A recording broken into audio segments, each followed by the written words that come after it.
का बहुत दुख है, परंतु भारत में जो लोग आज दलित मुस्लिम भीम की भाईचारा की बात करते हैं, ये उनके लिए उदाहरण मैं दे रहा हूं कि तुम देख लो, ब्राह्मण नहीं जल रहा है पाकिस्तान और बांग्लादेश में, जलने वाला सब दलित है, सारे दलित ही जल रहे हैं बांग्लादेश में। ढाका में हर हिंदू जिसका घर तोड़ा जा रहा है वो सब दलित है, हिंदू एक भी ब्राह्मण नहीं है। तो जाति की चश्मा को खोलो, भाईचारे की चश्मा को खोलो और तुम देख लो, तुम जिसके कहने पे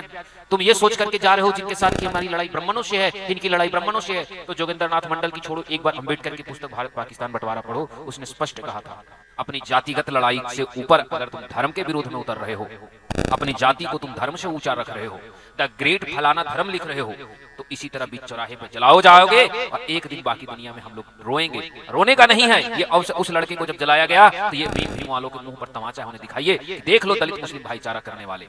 हिंदू मुसलमान की भाईचारा के गीत बजाने वाले सेकुलर के कुत्तों, देख लो ये तुम्हारे बाप दादा वही हैं जिन्होंने भाईचारा में बांग्लादेश को समर्पित। कोई नेता के कहने से या किसी दलित या किसी अपनी जातिगत नेता या अपनी जाति विशेष के कहने से तुम बाप बदल सकते हो कि हम रामलाल का बेटा नहीं, हम बौद्ध लाल का बेटा है, तो समझ जाइए कि आप उस निचतम शिखर पर पहुंच चुके हैं जहां से नीचे केवल जूता ही रखा जा सकता है, आप जूते से भी नीचे। भी एक न्यूज मैंने देखा कि बांग्लादेश में एक हिंदू लड़के को जिंदा जला दिया गया, उसे मार दिया गया। आज ये जो दलित मुस्लिम के भाईचारे वाले लोग हैं, हिंदू मुस्लिम भाईचारे वाले, इनके लिए एक बड़ा उदाहरण है ये। आज मैं जब ये देख रहा हूं तो मुझे सोचने पड़ रहा है कि मैं इसमें जश्न मनाऊं कि ये लड़का को जलाया गया इसलिए, या इससे दुखी हो जाऊं क्योंकि ये हिंदू था। जरा गौर कीजिए, जब भारत पाकिस्तान की बंटवारा हुई थी तब जोगेंद्र नाथ मंडल पहली बार दलित मुस्लिम भाईचारा लाया था, और उस समय दलितों ने यही बांग्लादेश में जितने आज दलित हिंदू ज्यादा बचे, वो इन लोगों ने पाकिस्तान के समर्थन में वोट दिया था जिससे बांग्लादेश बनी थी। और उस समय कहा था कि ये लड़ाई ब्राह्मणों की है, राजपूतों की है, ये दलितों की लड़ाई नहीं है मुसलमानों से। और आज जब उन लोगों को जलाया जा रहा है, हमें इसका बहुत दुख है, परंतु भारत में जो लोग आज दलित मुस्लिम भीम की भाईचारा की बात करते हैं, ये उनके लिए उदाहरण मैं दे रहा हूं कि तुम देख लो, ये किसी के सगे नहीं है। तुम जिस भीम की भाईचारा में पड़े हुए हो ना, ये तुम्हारे अपने नहीं है। जोगेंद्र नाथ मंडल के ये उन्हीं लोगों का बच्चा होगा जिसे बांग्लादेश में जलाया गया, जिन्होंने जिन्ना के कहने पर मुसलमानों के समर्थन में वोट दिया, ब्राह्मणों के विरुद्ध जाकर। आज ब्राह्मण नहीं जल रहा है पाकिस्तान और बांग्लादेश में, जलने वाला सब दलित है, सारे दलित ही जल रहे हैं बांग्लादेश में। ढाका में हर हिंदू जिसका घर तोड़ा जा रहा है वो सब दलित है, हिंदू एक भी ब्राह्मण नहीं है। तो जाति की चश्मा को खोलो, भाईचारे की चश्मा को खोलो और तुम देख लो, तुम जिसके कहने पे आज तुम ये सोच करके जा रहे हो जिनके साथ की हमारी लड़ाई ब्राह्मणों से है, इनकी लड़ाई ब्राह्मणों से है, तो जोगेंद्र नाथ मंडल की छोड़ो, एक बार अंबेडकर की पुस्तक भारत पाकिस्तान बंटवारा पढ़ो, उसने स्पष्ट कहा था। अंबेडकर ने स्पष्ट बात में कही है, भारत पाकिस्तान बंटवारा 1954 में पुस्तक रिलीज हुई थी, उस पुस्तक में एक लाइन है उनमें बहुत सुंदर है कि मुसलमानों की लड़ाई हिंदू ब्राह्मणों से नहीं है,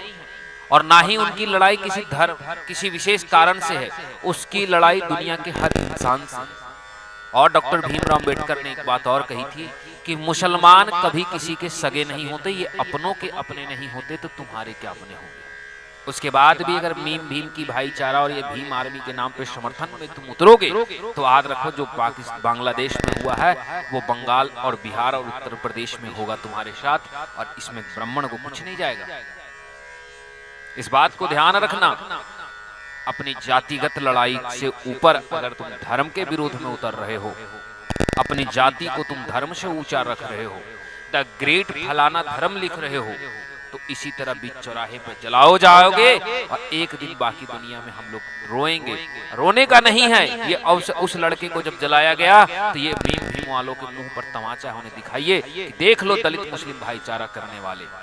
हिंदू मुसलमान की भाईचारा के गीत बजाने वाले सेकुलर के कुत्तों, देख लो ये तुम्हारे बाप दादा वही हैं जिन्होंने भाईचारा में बांग्लादेश को समर्थन दिया था। खैर चलिए, ये हिंदू है, यहाँ कुछ ऐसी नेताएं हैं जो बाप से बढ़कर हमारे देश में नेता हैं। नेताजी कह दे कि फलाना तुम्हारा बाप नहीं है, बाप तो तुम्हारा फलाना गांव वाला है, पूरा गांव तुम्हारा बाप है, तो ये लोग उससे भी अपना बाप मानेंगे। जब कोई नेता के कहने से या किसी दलित या किसी अपनी जातिगत नेता या अपनी जाति विशेष के कहने से तुम बाप बदल सकते हो कि हम रामलाल का बेटा नहीं, हम बौद्ध लाल का बेटा है, तो समझ जाइए कि आप उस निचतम शिखर पर पहुंच चुके हैं जहां से नीचे केवल जूता ही रखा जा सकता है, आप जूते से भी नीचे हैं।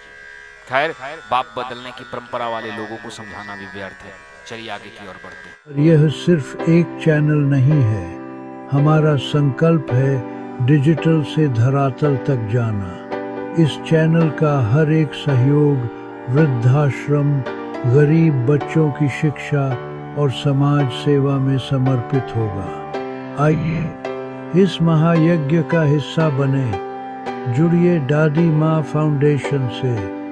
जय श्री राम।